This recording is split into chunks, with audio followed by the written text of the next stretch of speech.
Hello my dear students, welcome back to my YouTube channel. मेरे YouTube channel पर आप लोग का बहुत बहुत स्वागत है। डियर स्टूडेंट, आज की क्लास में हम लोग TET, PGT, LT, GIC grade की जो भर्ती परीक्षा होने वाली है उत्तर प्रदेश में, उसके लिए भूगोल के महत्वपूर्ण प्रश्नों का प्रैक्टिस करेंगे। और ये भूगोल के जो महत्वपूर्ण प्रश्न हम लोग प्रैक्टिस करते हैं, ये प्रश्न आपके टीजीटी, पीजीटी या एलटी ग्रेड की परीक्षाओं में कभी न कभी पूछे गए हैं। यानी विभिन्न प्रकार की टीचिंग के एग्जाम में ये प्रश्न पूछे जाते हैं और इन प्रश्नों को मैं आप लोगों को एक बेहतर तरीके से एक्सप्लेनेशन के साथ हल कराता हूं, जिससे क्या होता है कि इसके कुछ और भी टॉपिक जो हैं आपके कवर हो जाते हैं।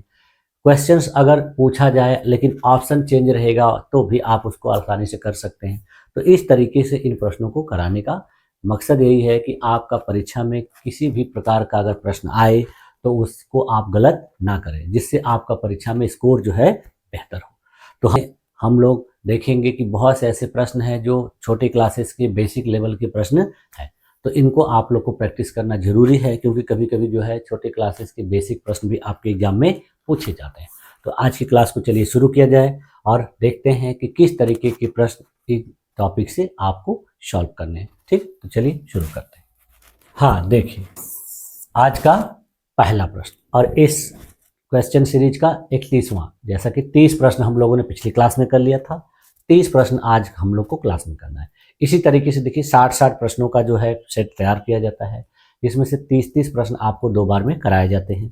30 प्रश्न कराने का मकसद यही है कि आपका जो समय हो वो ज़्यादा न लगे, कम समय से आधे घंटे के लगभग में आपके 30 प्रश्न कराए जाते हैं। तो चलिए आज की क्लास को शुरू करते हैं। देखिए पहला प्रश्न आपका क्या है, ग्रीन हाउस प्रभाव के लिए मुख्य रूप से कौन सी गैस जिम्मेदार है। यानी जो ग्रीन हाउस प्रभाव होता है वो किस गैस की वजह से होता है मुख्यतः। तो पहला ऑप्शन दिया देखिए कार्बन डाइऑक्साइड, दूसरा दिया है नाइट्रोजन, तीसरा दिया है ऑक्सीजन और चौथा दिया है हाइड्रोजन। देखिए जो ग्रीन हाउस प्रभाव होता है, ग्रीन हाउस इफेक्ट होता है, ये देखिए हाइड्रोजन की वजह से नहीं होता, ऑक्सीजन की वजह से नहीं होता, नाइट्रोजन की वजह से नहीं होता, बल्कि कार्बन डाइऑक्साइड जो है इसके लिए सबसे जिम्मेदार गैस मानी जाती है। तो इस क्वेश्चन का देखिए आपका राइट ऑप्शन क्या हो जाएगा, ऑप्शन नंबर ए। सही उत्तर क्या होगा, ए। देखिए इसका राइट आंसर क्या है, ए। व्याख्या क्या होगा कि कार्बन डाइऑक्साइड जो है एक प्रमुख ग्रीन हाउस गैस है जो पृथ्वी के तापमान में वृद्धि यानी वैश्विक उष्मीकरण यानी ग्लोबल वार्मिंग का कारण बनती है। यानी ग्रीन हाउस प्रभाव की वजह से वैश्विक तापन की समस्या जो है उत्पन्न होती है। ठीक, अगला क्वेश्चन देखिए क्या दिया है कि निम्नलिखित में से कौन वायु प्रदूषक नहीं है। यानी इसमें से कौन सा ऐसी गैस है या कौन सा ऐसा यहाँ ऑप्शन है जो वायु प्रदूषक में महत्वपूर्ण नहीं, यानी वायु प्रदूषण का कारण नहीं है। पहला ऑप्शन देखिए दिया है कार्बन मोनोऑक्साइड, दूसरा दिया है नाइट्रोजन डाइऑक्साइड, तीसरा दिया है ऑक्सीजन और चौथा दिया है सल्फर डाइऑक्साइड। तो देखिए इस ऑप्शन को देखने से ही आपको पता चल रहा है कि इसमें वायु प्रदूषक कौन सा नहीं है। तो देखिए सल्फर डाइऑक्साइड जो है वायु प्रदूषक है, नाइट्रोजन डाइऑक्साइड है, कार्बन मोनोऑक्साइड है, यहाँ पर ऑक्सीजन जो दिया है वो देखिए वायु प्रदूषक नहीं है। यानी ऑक्सीजन क्या होती है, शुद्ध हवा होती है। तो इस क्वेश्चन का देखिए आपका राइट ऑप्शन क्या हो जाएगा, ऑप्शन नंबर सी। देखिए आंसर क्या है, सी। व्याख्या क्या होगा कि ऑक्सीजन जो है जीवन के लिए आवश्यक गैस है और यह प्रदूषक नहीं है। शेष 3 गैसें जो हैं वायु प्रदूषण का कारण बनती है। ठीक, अगला क्वेश्चन देखिए, जल प्रदूषण से निम्नलिखित में से कौन सी बीमारी होती है। यानी जल प्रदूषण से होने वाली बीमारी के बारे में आपसे पूछा जा रहा है। इसमें देखिए पहला ऑप्शन दिया है अस्थमा, दूसरा दिया है हैजा, तीसरा दिया है क्षय रोग और चौथा दिया है त्वचा कैंसर। तो जल प्रदूषण से होने वाली जो बीमारी है देखिए वो त्वचा कैंसर नहीं है, क्षय रोग नहीं है, अस्थमा नहीं है, बल्कि कौन सी है, हैजा। यानी हैजा जिसको इंग्लिश में कॉलेरा भी कहा जाता है, तो ये जल प्रदूषण की वजह से होने वाली बीमारी है। तो इस क्वेश्चन का देखिए आपका राइट ऑप्शन क्या हो जाएगा, ऑप्शन नंबर बी। देखिए आंसर क्या है, बी। व्याख्या क्या होगा कि दूषित जल में विब्रियो कॉलरी नामक जीवाणु होता है जो क्या करता है, हैजा नामक बीमारी को उत्पन्न करता है और यह जल प्रदूषण से होने वाली एक प्रमुख बीमारी है। अगला क्वेश्चन देखिए, इसमें दिया है कि ओजोन परत वायुमंडल के किस भाग में पाई जाती है। यानी वायुमंडल के कौन से भाग में ओजोन परत है, स्थित है। देखिए पहला ऑप्शन दिया क्षोभ मंडल, दूसरा है समताप मंडल, तीसरा है मध्य मंडल और चौथा है उष्ण मंडल। तो देखिए जो ओजोन लेयर होती है, ओजोन परत होती है, वो उष्ण मंडल में नहीं पाई जाती, मध्य मंडल में नहीं पाई जाती, क्षोभ मंडल में नहीं पाई जाती, बल्कि कहाँ पाई जाती है? समताप मंडल में। यानी इस क्वेश्चन का राइट ऑप्शन क्या है? Option number B. देखिए सही उत्तर क्या है? बी। व्याख्या क्या होगा कि ओजोन परत जो है समताप मंडल में लगभग 15 से 35 किलोमीटर की ऊंचाई पर स्थित है, जो पृथ्वी को हानिकारक परावैंगनी किरणों से बचाती है। यानी जो हानिकारक जो सूर्य की किरणें हैं, अल्ट्रावायलेट किरण, जिसको परावैंगनी किरण भी कहा जाता है, उसी से पृथ्वी पर जो भी जीव हैं उसको बचाती है। अगला क्वेश्चन देखिए दिया है कि अम्ल वर्षा मुख्य रूप से किन गैसों के कारण होती है? यानी अम्ल वर्षा, जिसको हम लोग एसिड रेन कहते हैं, वो किस गैस की वजह से होती है? देखिए पहला ऑप्शन दिया है कार्बन डाइऑक्साइड और मीथेन, दूसरा दिया है सल्फर डाइऑक्साइड और नाइट्रोजन, तीसरा दिया है कार्बन मोनोऑक्साइड और ओजोन, नाइट्रोजन और हाइड्रोजन। तो यहाँ पर देखिए जो अम्ल वर्षा होती है वो देखिए कार्बन डाइऑक्साइड और मीथेन की वजह से नहीं होती है, कार्बन मोनोऑक्साइड और ओजोन की वजह से नहीं होती है, नाइट्रोजन और हाइड्रोजन की वजह से नहीं होती, बल्कि किसकी वजह से होती है? सल्फर डाइऑक्साइड और नाइट्रोजन डाइऑक्साइड की वजह से होती है। तो इस क्वेश्चन का देखिए आपका राइट ऑप्शन क्या हो जाएगा? Option number B. सही उत्तर क्या है? बी।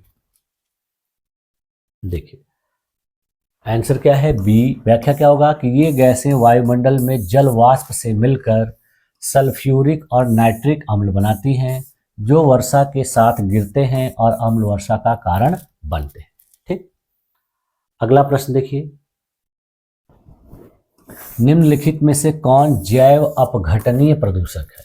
ठीक है, यानी बायोडाइग्रेडेबल पॉल्यूटेंट के बारे में पूछा जा रहा है, जिसका जैव रूप से अपघटन किया जा सकता है।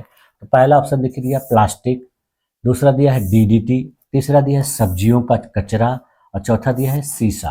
तो देखिए इसमें से ऐसा जो प्रदूषक जिसको अपघटित किया जा सकता है पर्यावरण में, इससे कोई नुकसान नहीं होता है, ये जमीन में इसको डालने से, गड्ढा खोद कर रखने से क्या हो जाता है? जो है नष्ट हो जाता है। तो ये देखिए शीशा नहीं है, शीशा को देखिए जमीन में ढक के रखने पे भी ये उसी रूप में पड़ा रहता है।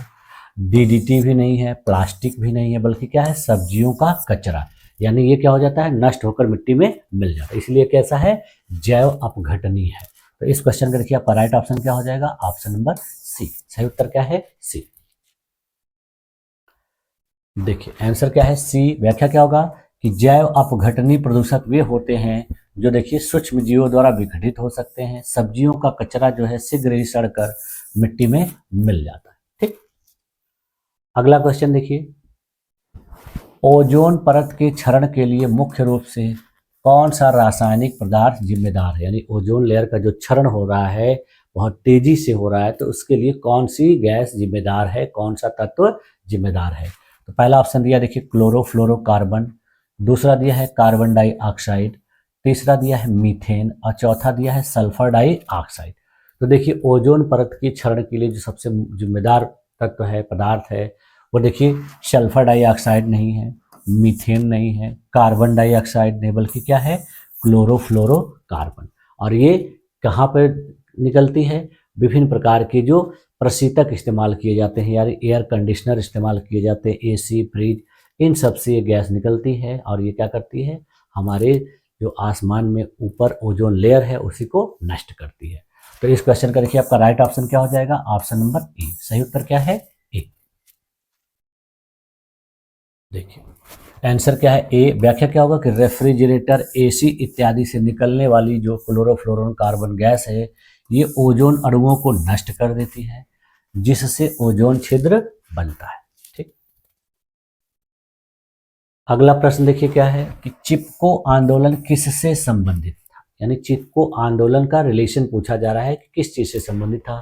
तो पहला ऑप्शन दिया जल संरक्षण, दूसरा दिया है वन संरक्षण, तीसरा दिया है मृदा संरक्षण और चौथा दिया है वायु प्रदूषण नियंत्रण। तो देखिए जो चिपको आंदोलन था वो देखिए जल संरक्षण से संबंधित नहीं था, मृदा संरक्षण से नहीं था, वायु प्रदूषण नियंत्रण से नहीं था, बल्कि किससे था? वन संरक्षण से। यानी वनों को बचाने के लिए ये जो है आंदोलन चलाया गया था, और कहाँ चलाया गया था? अपने देश के उत्तराखंड राज्य में। ठीक है, तो इस क्वेश्चन का देखिए आपका राइट ऑप्शन क्या है? Option number B. देखिए आंसर क्या है? बी। व्याख्या क्या होगा कि 1973 में उत्तराखंड, यानी अब ये देखिए उत्तराखंड राज्य बन गया, पहले क्या था? उत्तर प्रदेश का ही एक हिस्सा था।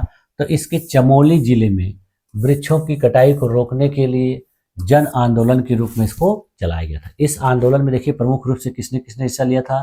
तो गौरा देवी, चंडी प्रसाद भट्ट और सुंदर लाल बहुगुणा जैसे कार्यकर्ताओं ने इस आंदोलन का नेतृत्व किया। ठीक, अगला प्रश्न देखिए क्या दिया है कि मीना माटा रोग किस प्रदूषक के कारण होता है, यानी मीना माटा रोग का कारण पूछा जा रहा है। तो पहला ऑप्शन दिया है देखिए सीसा, दूसरा ऑप्शन दिया है पारा, तीसरा ऑप्शन दिया है आर्सेनिक और चौथा ऑप्शन दिया है कैडमियम। तो देखिए जो मीना माटा रोग होता है वो देखिए कैडमियम की वजह से नहीं होता है, आर्सेनिक की वजह से नहीं होता है, शीशा की वजह से नहीं होता, बल्कि किसकी वजह से होता है? पारा की वजह से। यानी पारा से जो है किसी भी जल पदार्थ में या किसी भी खनिज पदार्थ में या हमारे खाने पीने की चीज़ों में अगर पारा मिला हुआ रहेगा तो उससे मीना माता रोग होता है। तो इस क्वेश्चन का देखिए आपका राइट ऑप्शन क्या हो जाएगा? Option number B. आंसर क्या है? बी। व्याख्या क्या होगा कि जापान के मिनामाटा शहर में औद्योगिक अपशिष्टों से जल में पारा मिला, जिससे लोगों में तंत्रिका विकार उत्पन्न हुए। इसी की वजह से इसको मिनामाटा रोग के नाम से जाना जाता है, यानी उसी शहर के नाम से ही इसका बीमारी का नाम रख दिया गया। ठीक, अगला प्रश्न देखिए दिया है स्वच्छ भारत मिशन का मुख्य उद्देश्य क्या है, यानी भारत सरकार के द्वारा जो स्वच्छ भारत मिशन चलाया गया है उसका मुख्य उद्देश्य क्या है? तो पहला ऑप्शन दिया देखिए वन्य जीव संरक्षण, दूसरा दिया है स्वच्छता एवं सफाई, तीसरा दिया है औद्योगिक विकास और चौथा दिया है जल परिवहन। तो देखिए स्वच्छ भारत मिशन का मुख्य उद्देश्य क्या है? जल परिवहन नहीं है, औद्योगिक विकास नहीं है, वन्य जीव संरक्षण नहीं है, बल्कि क्या है? स्वच्छता एवं सफाई है। तो इस क्वेश्चन का देखिए आपका राइट ऑप्शन क्या हो जाएगा? Option number B. सही उत्तर क्या है? बी। ठीक, देखिए आंसर क्या है? बी। व्याख्या क्या है कि यह मिशन 2014 में आरंभ किया गया था ताकि खुले में शौच मुक्त, स्वच्छ और स्वस्थ भारत का जो है निर्माण किया जा सके। ठीक, अगला क्वेश्चन देखिए दिया है कि भारत की सबसे बड़ी बहुउद्देशीय नदी घाटी परियोजना कौन सी, यानी भारत की सबसे बड़ी जो है बहुउद्देशीय नदी घाटी परियोजना के बारे में आपसे पूछा जा रहा है। पहला ऑप्शन दिया देखिए भाखड़ा नांगल परियोजना, दूसरा दिया है दामोदर घाटी परियोजना, तीसरा दिया है हीराकुंड परियोजना और चौथा दिया है सरदार सरोवर परियोजना। तो देखिए भारत की जो सबसे बड़ी बहुउद्देशीय नदी घाटी परियोजना है वो देखिए भाखड़ा नांगल नहीं है, दामोदर घाटी नहीं है, हीराकुंड नहीं, बल्कि कौन सी है? सरदार सरोवर परियोजना। ये और कहाँ पर है? ये गुजरात में नर्मदा नदी पर बनाई गई है। तो इस क्वेश्चन का देखिए आपका राइट ऑप्शन क्या हो जाएगा? Option number D. सही उत्तर क्या है? डी। देखिए आंसर क्या है? डी। व्याख्या क्या है कि यह परियोजना जो है नर्मदा नदी पर गुजरात में निर्मित है और भारत की सबसे बड़ी बहुउद्देशीय परियोजनाओं में से एक है, जो सिंचाई, जल विद्युत और पेयजल के लिए काफी उपयोगी है। ठीक, अगला क्वेश्चन देखिए दिया है कि भाखड़ा नांगल परियोजना किस नदी पर निर्मित है, यानी भाखड़ा नांगल जो परियोजना है कौन सी नदी पर बनी हुई है? पहला ऑप्शन दिया देखिए ब्यास, दूसरा दिया है सतलुज, तीसरा दिया है रावी, चौथा दिया है चेनाब। देखिए जो भाखड़ा नांगल परियोजना है वो चिनाब नदी पर नहीं है, रावी पर नहीं है, ब्यास पर नहीं, बल्कि किस नदी पर है? सतलज नदी पर। तो इस क्वेश्चन का देखिए आपका राइट ऑप्शन क्या हो जाएगा? Option number B. देखिए आंसर क्या है? बी। व्याख्या क्या होगा कि भाखड़ा नांगल बांध जो है हिमाचल प्रदेश और पंजाब की सीमा पर सतलज नदी पर बनी हुई है। यह एशिया के सबसे ऊंचे बांधों में से एक है। ठीक, अगला क्वेश्चन देखिए दिया है हीराकुंड बांध किस नदी पर स्थित है, यानी हीराकुंड बांध के बारे में पूछा जा रहा है। पहला ऑप्शन दिया देखिए गोदावरी, दूसरा दिया है महानदी, तीसरा दिया है कृष्णा, चौथा दिया है कावेरी। तो देखिए जो हीराकुंड बांध है ये कावेरी नदी पर नहीं है, कृष्णा नदी पर नहीं है, गोदावरी पर नहीं, बल्कि किस नदी पर बना हुआ है? महानदी पर। तो इस क्वेश्चन का देखिए आपका राइट ऑप्शन क्या हो जाएगा? Option number B.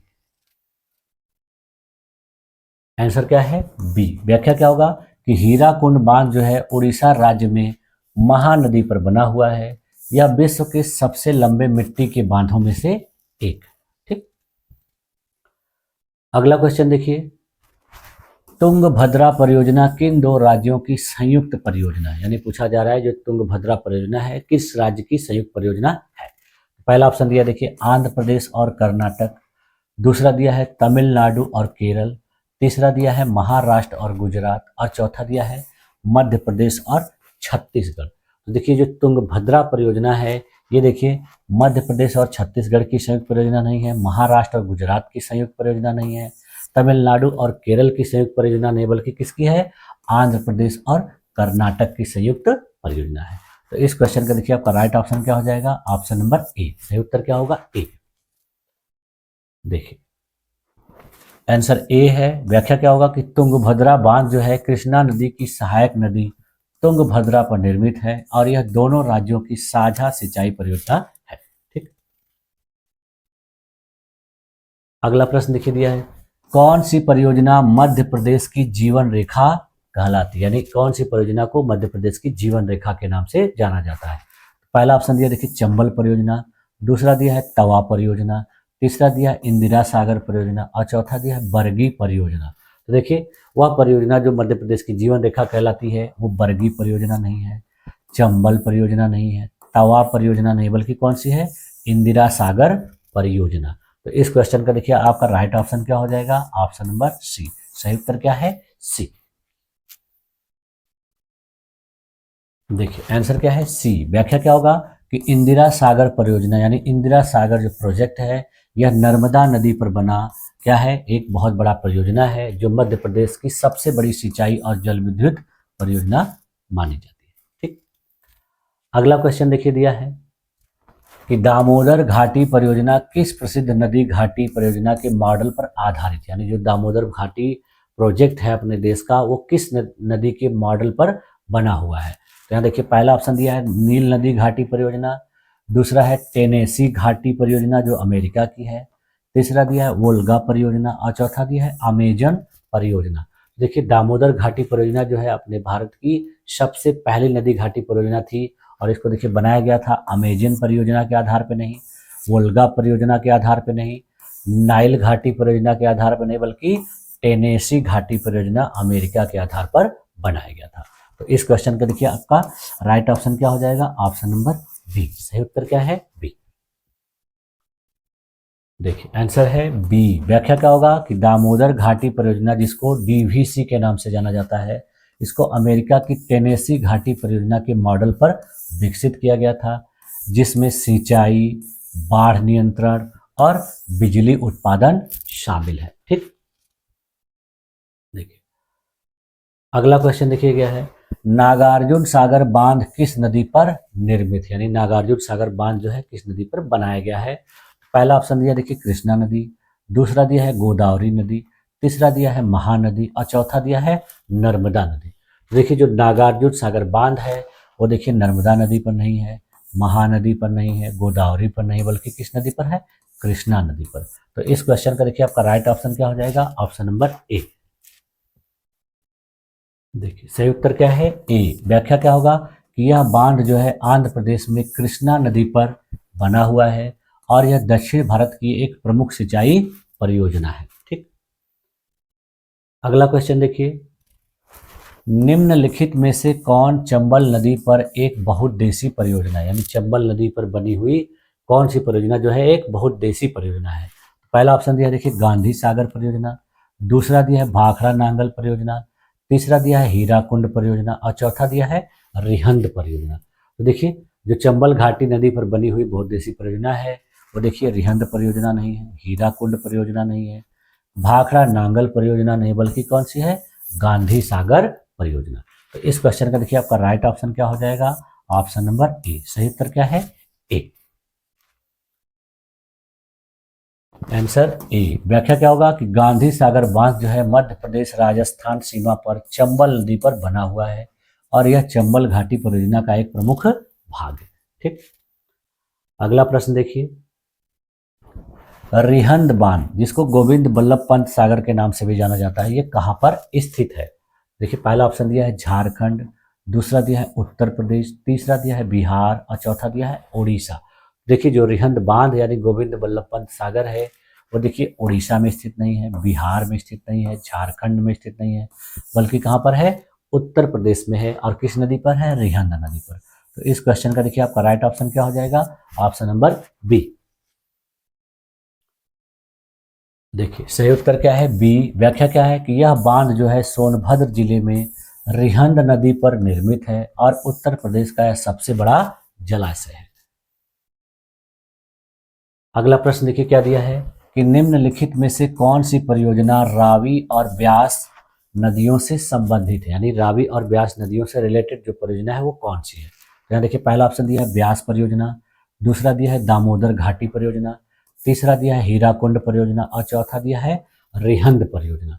तो देखिए जो परियोजना रावी और ब्यास नदियों से संबंधित है वो देखिए रिहंद परियोजना नहीं है, हीराकुंड परियोजना नहीं है, दामोदर घाटी परियोजना नहीं, बल्कि कौन सी है, ब्यास परियोजना। तो इस क्वेश्चन का देखिए राइट ऑप्शन क्या होगा, ऑप्शन नंबर ए।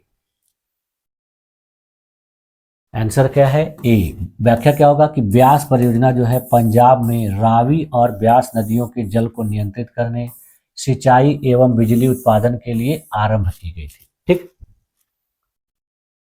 अगला प्रश्न देखिए, निम्नलिखित में से कौन भारत में खरीफ की फसल है। अब जो प्रश्न जो शुरू होंगे आपके फसलों से संबंधित हैं, कृषि से संबंधित है। तो यहाँ देखिए ऑप्शन दिया है गेहूं, चना, धान, सरसों। तो देखिए काफी आसान प्रश्न है। तो इसमें देखिए खरीफ की फसल सरसों नहीं है, चना नहीं है, गेहूं नहीं है, ये तीनों क्या है, रबी की फसलें हैं। तो इसमें खरीफ की फसल कौन सी है, धान है। तो इस क्वेश्चन का देखिए आपका राइट ऑप्शन क्या हो जाएगा, ऑप्शन नंबर सी।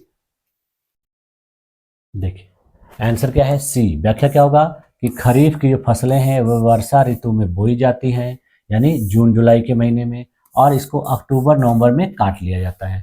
तो इनमें से धान जो है मुख्य खरीफ की फसल है। देखिए अगला क्वेश्चन क्या दिया है, भारत की कौन सी फसल सुनहरा रेशा कहलाती है, यानी भारत की किस फसल को गोल्डन फाइबर के नाम से जाना जाता है। तो पहला ऑप्शन दिया देखिए कपास, दूसरा दिया है जूट, तीसरा दिया है रेशम और चौथा दिया है गेहूं। तो भारत की वह फसल जो सुनहरा रेशा कहलाती है उसको देखिए कपास नहीं है, रेशम नहीं है, गेहूं नहीं, बल्कि क्या है, जूट है। इसको गोल्डन फाइबर कहा जाता है। तो इस क्वेश्चन का देखिए आपका राइट ऑप्शन क्या हो जाएगा, ऑप्शन नंबर बी।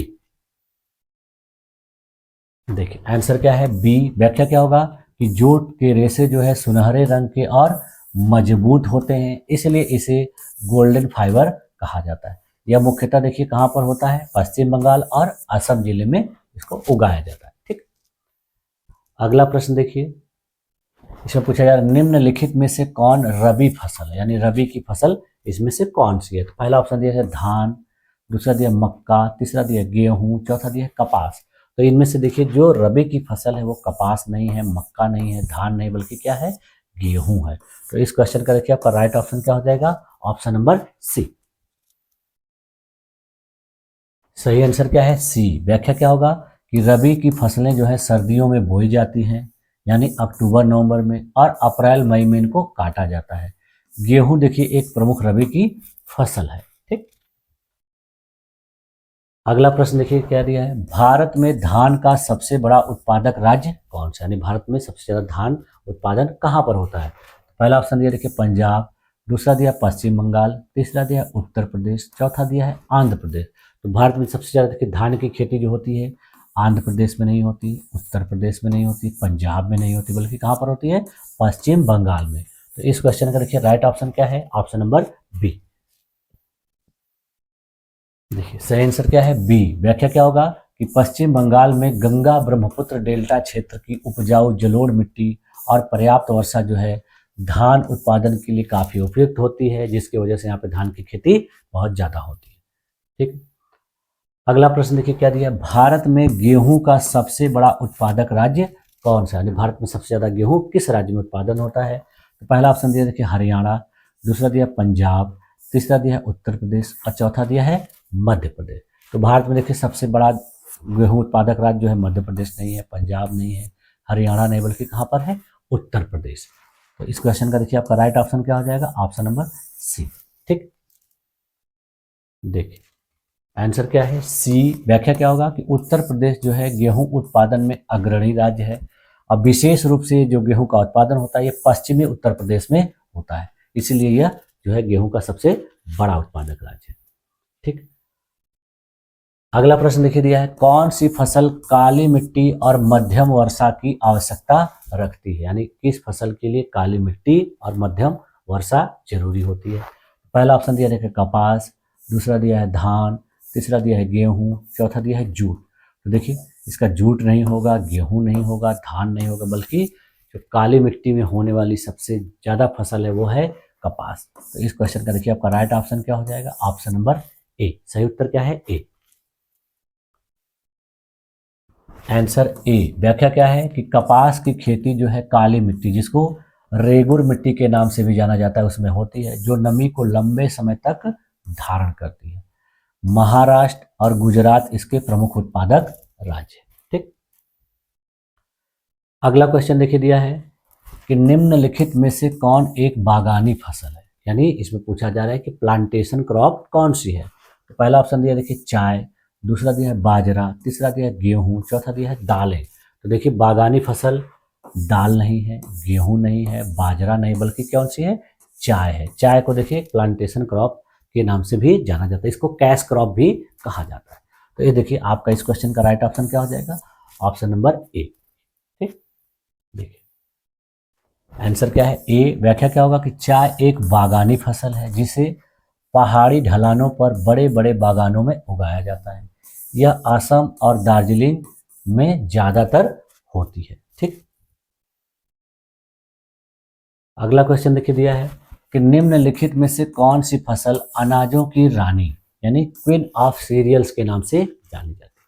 तो पहला ऑप्शन दिया देखिए मक्का, दूसरा दिया है धान, तीसरा दिया है गेहूं, चौथा दिया है जौ। तो देखिए अनाजों की रानी यानी क्वीन ऑफ सीरियल्स के नाम से कौन जानी जाती है, जौ नहीं, गेहूं नहीं, धान नहीं, बल्कि मक्का को कहा जाता है। तो इस क्वेश्चन का देखिए आपका राइट ऑप्शन क्या हो जाएगा, ऑप्शन नंबर ए। सही उत्तर क्या है ए। देखिए आंसर क्या है ए। व्याख्या क्या होगा कि मक्का को क्वीन ऑफ सीरियल्स कहा जाता है क्योंकि यह उच्च पोषण मूल्य वाली फसल है और कई औद्योगिक उत्पादों में इसको प्रयोग किया जाता है। ठीक, देखिए अगला प्रश्न देखिए क्या दिया है कि कौन सी फसल मुख्यतः पूर्वोत्तर राज्यों और केरल में उगाई जाती है, यानी कहा जा रहा है कि पूर्वोत्तर राज्य और केरल में इसमें से कौन सी फसल ज्यादा मात्रा में उगाई जाती है। तो पहला ऑप्शन देखिए दिया है कॉफी, दूसरा दिया है रबर, तीसरा दिया है जूट, चौथा दिया है चाय। तो देखिए भारत के केरल और पूर्वोत्तर राज्य में सबसे ज्यादा चाय नहीं होता है, जूट नहीं होता है, कॉफी नहीं, बल्कि रबर की फसल होती है। तो इस क्वेश्चन का देखिए आपका राइट ऑप्शन क्या हो जाएगा, ऑप्शन नंबर बी। देखिए इसका सही आंसर क्या है बी। व्याख्या क्या होगा कि रबर जो है गर्म और आर्द्र जलवायु में उगाई जाती है। इसके प्रमुख उत्पादक राज्य थे केरल, त्रिपुरा और असम है, जो यहाँ पर बहुत ज़्यादा मात्रा में केरल रबर जो है उत्पादित करते हैं। ठीक, अगला प्रश्न देखिए, इसमें देखिए क्या पूछा जा रहा है कि कौन सी फसल मिट्टी में नाइट्रोजन स्थिरीकरण द्वारा उसकी उर्वरता को बढ़ाती है, यानी इसमें पूछा जा रहा है कि नाइट्रोजन को स्थिरीकृत करके कौन सी फसल जो है भूमि की उपजाऊपन को बढ़ा देती है। देखिए पहला ऑप्शन दिया है गेहूं, दूसरा दिया है कपास, तीसरा दिया है दलहन फसल और चौथा दिया है धान। तो देखिए नाइट्रोजन स्थिरीकरण द्वारा जो उर्वरता बढ़ाने वाली फसल है वो गेहूं नहीं है, कपास नहीं है, धान नहीं, बल्कि कौन सी है, दलहन की फसलें होती हैं, जैसे चना, मटर, इस तरह की जो फसलें होती हैं वो क्या करती हैं, उर्वरता को बढ़ाती हैं। तो इस क्वेश्चन का देखिए आपका राइट आंसर क्या है, आंसर सी। ठीक, देखिए आंसर क्या है सी। व्याख्या क्या है कि दलहनी फसलें जैसे चना, मटर, अरहर, ये सब क्या है कि राइजोबियम नामक जीवाणुओं की सहायता से वायुमंडलीय नाइट्रोजन को मिट्टी में स्थिर करती हैं, जिससे मिट्टी की उर्वरता बढ़ जाती है। ठीक है, तो देखिए ये आज आपका लास्ट प्रश्न था और इस तरीके से आज की क्लास में हम लोगों ने 30 प्रश्नों का बेहतर तरीके से व्याख्या के साथ जो है प्रैक्टिस किया और ये सभी प्रश्न आपके एग्जाम में पूछे जाते हैं या किसी न किसी एग्जाम में पूछे गए। तो मुझे उम्मीद है कि आप लोगों की सारी चीज़ें अच्छे तरीके से समझ में आ रही होंगी। अगर किसी भी स्टूडेंट को किसी भी प्रकार के ऑप्शन में कोई डाउट हो, कोई समस्या अगर लगे तो मुझसे कमेंट करके पूछ सकता है, मैं उसकी पूरी मदद करूँगा। ठीक है, तो आप लोगों ने मेरी इस क्लास में अपने आप को इतनी देर तक इतने धैर्यपूर्वक बनाए रखा, इसके लिए आप लोग का बहुत बहुत धन्यवाद। मिलते हैं नेक्स्ट क्लास में। Thank you.